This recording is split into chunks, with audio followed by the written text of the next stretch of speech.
Hey guys, thanks for coming back to the blog. Today I have one of my first coaches, Sam Ovens, with me, and we're going to talk a bit about coaching and how to do the same thing for yourself and also how to find a coach.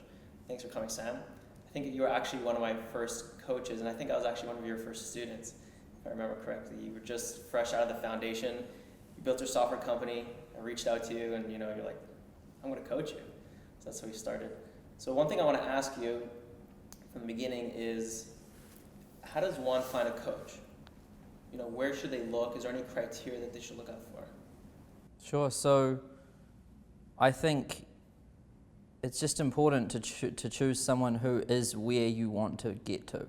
So, you have to evaluate your current situation and where you are right now, and then work out precisely where you want to get to in terms of what are you offering? Are you offering, are you doing software? Are you doing coaching? Are you doing consulting? Are you doing, whatever? Figure out what you want to offer and figure out how much money you want to make and what lifestyle you want to live.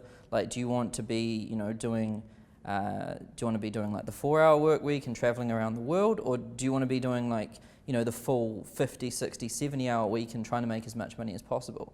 All of these things are important to consider. So your current situation, where you want to be, and then you want to find a coach who is where you want to be. Because the worst thing you can do is start learning from someone and modeling somebody that, is going to get you to a place where you don't want to get to. So that's really the only criteria. So don't take on a coach that's in another industry or somewhere you don't want to be.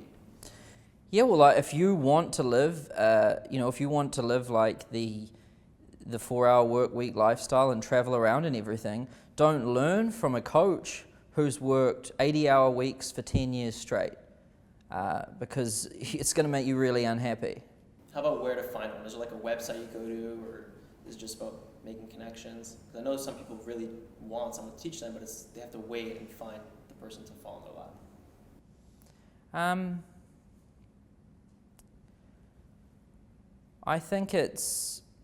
I think you're just, instead of searching for a coach, you more want to identify what is your industry or what is your niche. So, if you're offering SEO, that's your niche, SEO.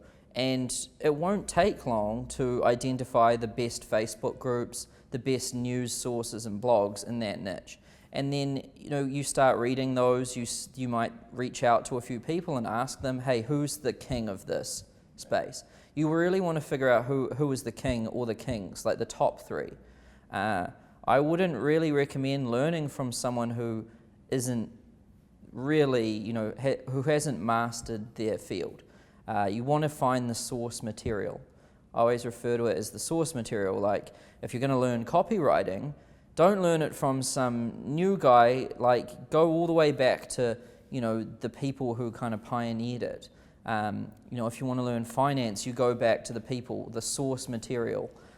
So if you're trying to find a coach in SEO, you want to find someone who has mastered SEO and who hasn't just decided to start teaching people it like yesterday.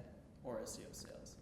Yeah, or SEO sales, whatever it is. You want to just make sure you're learning from a master and not some average material, because you'll just end up learning the wrong things. For sure. Do you think everyone who's an entrepreneur or wants to start a business should have a coach?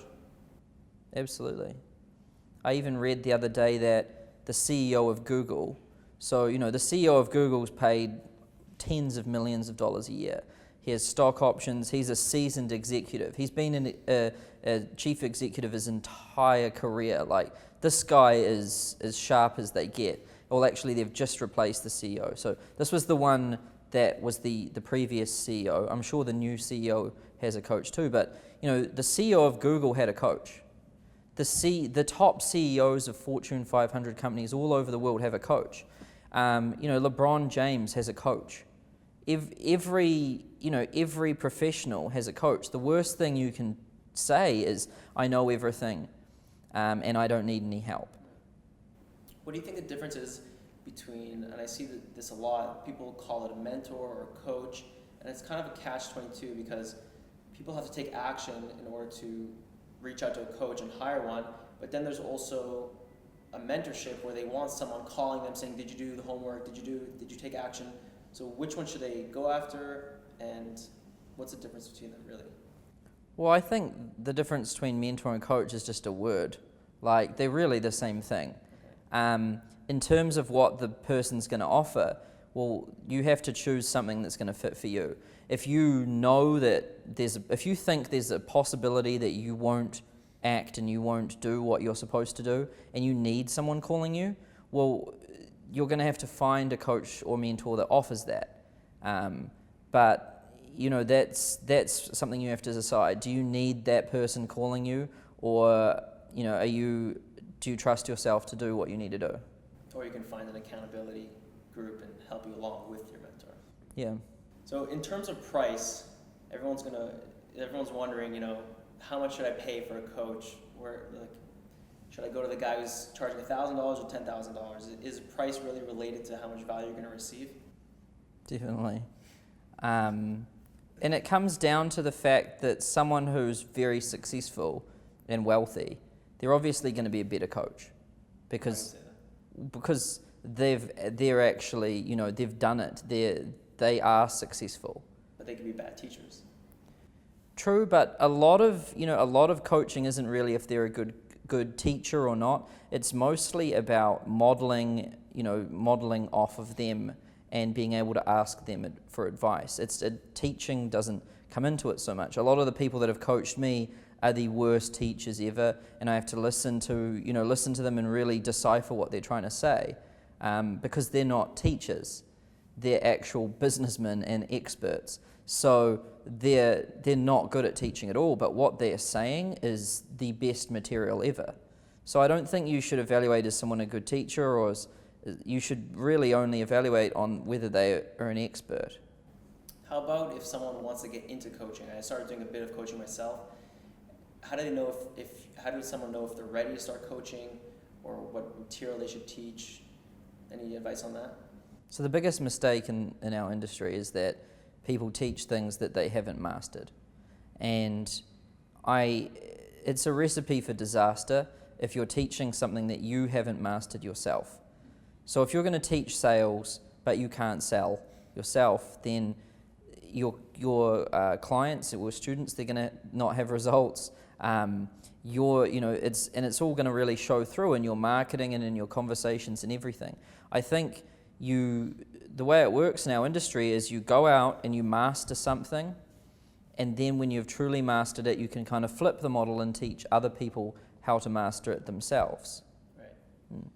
So are you comfortable saying to your students, I can't teach certain things, I can only teach you specific things, or this is what I've mastered?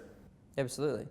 I wouldn't teach someone how to do SEO or even how to do, digital marketing things. There are people out there that are 1,000 times better than me at Facebook ads, SEO, landing pages, split testing. Those aren't my areas of expertise.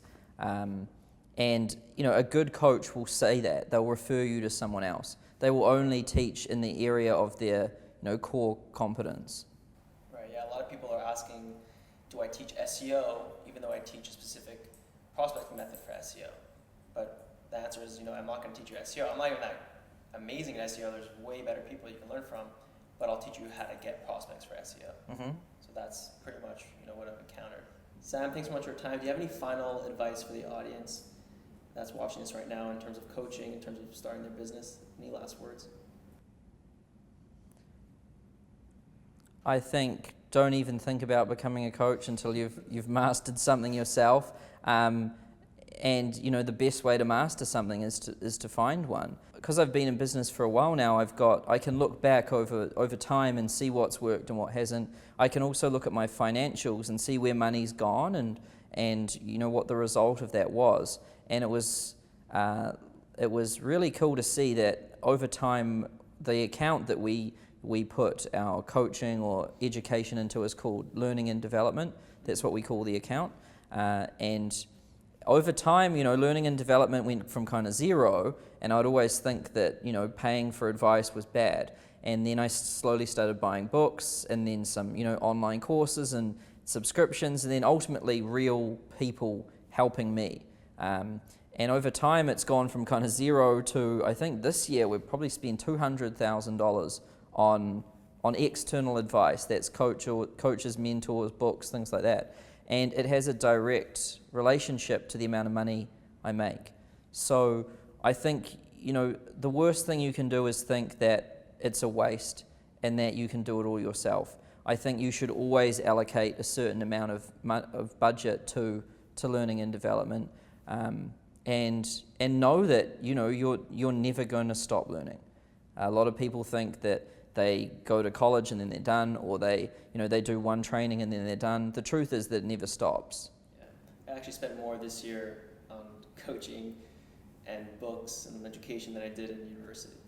Yeah. So it just goes to show how much that went. So in terms of books, do you recommend what are the top 2 books you recommend if someone were to get started? Well, mindset's a big thing for people getting started, and the best book for that would be Psycho-Cybernetics by Maxwell Maltz, and then Salesmanship, and for that I would read Spin Selling by Neil Rackham. So I always say that the areas you want to work on in terms of your skills is mindset, salesmanship, marketing, and general business strategy. And the 4 books in each one of those is Psycho-Cybernetics, Spin Selling, Breakthrough Advertising in terms of marketing. That's probably the best book I've ever read. And then Blue Ocean Strategy for business strategy. Okay. Those are the main 4 areas and the best books in those areas. What would the difference be between reading a book or just jumping straight to getting a coach? Do you recommend someone read first or work up the ladder like you did with courses then coaching, or just jump straight into hiring a coach? If I was to do it again, I would have hired a coach immediately. But most people can't. Most people have to kind of see the proof that there is value.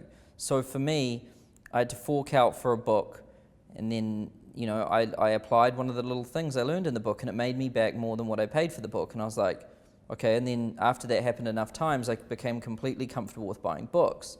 And then came the courses. The same thing happened. And I had to kind of prove to myself that spending money on education was going to pay back. And to get to the coaching level, which is generally the most expensive, where it's in the thousands of dollars, it took me 2.5, 3 years to get to that point.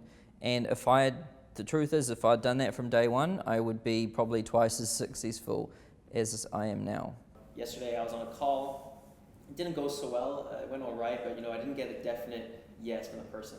Turned to Sam. He's like, just say this one little line at the end and see what happens. Offer an incentive, take it away. It was a bit more complicated. Got on the call, and lo and behold, 20 minutes later, brand new retainer client. So thanks to Sam for that. But that's just an example of investing in something and seeing the value in it sooner rather than later. Thanks a lot again for that. If you actually want the line that he told me, it's going to be below the video, and you can get it right there. So Sam, thanks so much for having me over. It was a pleasure, and I appreciate all your coaching.